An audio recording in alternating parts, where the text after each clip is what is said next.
కాసులంటే నాకు కక్కుర్తి లేదు. April fool. కేసులంటే నేను భయపడను. April fool.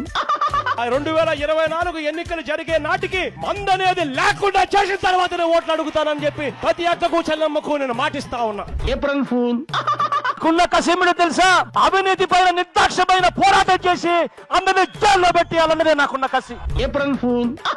నేనైతే చెప్తా ఉన్నా, ఇదే క్యాపిటల్ సిటీలో స్థలం కొనుక్కొని ఇల్లు కట్టుకొని ఇక్కడే ఉండబోతానని కూడా చెప్తా ఉన్నా. April fool. నాకున్న కసేమిటో తెలుసా, ఇవాళ ఆంధ్ర రాష్ట్రాన్ని అవినీతి ఆంధ్ర రాష్ట్రంగా చేశారు. April fool. నాకున్న కసేమిటో తెలుసా, ఆంధ్ర రాష్ట్రాన్ని అభివృద్ధి ఆంధ్రప్రదేశ్ గా మార్చడం నాకున్న కసి. April fool. 25కి 25 ఎంపీ స్థానాలు మనమే తెచ్చుకుందాం. ఆ తర్వాత ప్రత్యేక హోదా ఎలా రాకుండా పోతుందో కూడా గట్టిగా చూస్తామని చెప్పి కూడా చెప్పండి. ఈ అమ్మాయి ఏం ఫీల్ ఉన్నది మామయ్య.